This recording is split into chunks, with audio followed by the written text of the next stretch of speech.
সেটা 2019 সাল। চারিদিকে কোভিডের ছড়াছড়ি, কোভিডের হাহাকার। এর মধ্যে আমার ছেলেটাও চাকরি হারালো। অন্ধকার ঘনিয়ে এলো। বাড়িতে বসা 2 বছর। 21 সাল নাগাদ ওর বন্ধ হয়ে যাওয়া কোম্পানি থেকে ক্ষতিপূরণ বাবদ কিছু টাকা পায়। সেই টাকায় একটা ছোটোখাটো ব্যবসা শুরু করলো। ব্যবসা মানে একটা দোকান শুরু করলো, কোল্ড ড্রিঙ্কস, আইসক্রিম এইসবের। খারাপ চলছিল না, কিন্তু 2 বছর বাদে আবার সেখানেও ঘাটা দেখা দিল। আস্তে আস্তে দোকানটাও উঠে গেল। আবার অন্ধকার। কি করব ভেবে পাচ্ছি না। আমি ভাবি যে কি করে একটা লোক এই পরিস্থিতিতে এত আনন্দে কাটাতে পারে। এখন মাঝে মাঝে দেখি একটা ডায়েরিতে কী সব লেখে, কি লেখে জানি না, কী সব লেখে।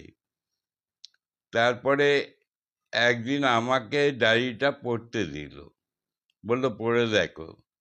ইচ্ছা না থাকলেও পাতা উল্টাতে লাগলাম, কারণ ছেলে যদি কষ্ট পায়। তো উল্টাতে উল্টাতে দেখলাম ডায়েরিতে কিছু লেখা, কিছু কবিতা লেখা এবং অন্যান্য কিছু জিনিস লেখা। তো সেই পড়তে শুরু করলাম। পড়ে পড়ে তার মধ্যে কিছু কবিতা লেখা ছিল। কবিতাগুলো দেখে বুঝতে পারলাম যে কেন এত, কী করে এত আনন্দে থাকে। একটা লেখার মধ্যে দিয়ে যে আনন্দ আসতে পারে, সেটা এই লেখে বোঝা যাচ্ছে। তখন উল্টাতে গিয়ে কয়েকটা কবিতা পড়লাম। পড়তে পড়তে একটা কবিতা আপনাদের সঙ্গে শেয়ার করি। কবিতাটার নাম দিয়েছে সৃষ্টির এক রূপ। 20-3-25 সালে লেখা। কবিতাটার নাম দিয়েছে মৃত্যু, সৃষ্টির এক রূপ।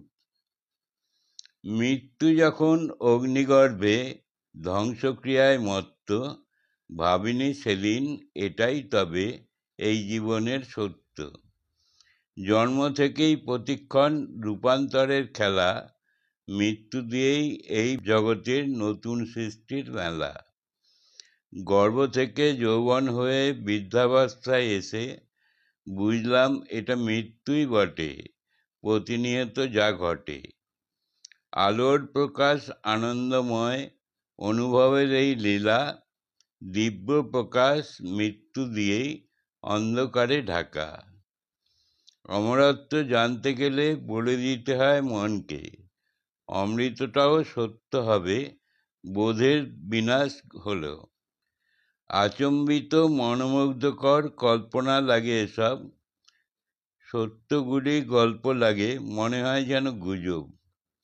বিশ্বাসে যে দিয়েছে রূপ এই মৃত্যুর কোলে, দেখেছে সে অনন্তকে স্বয়ং ব্রহ্মজ্ঞানে।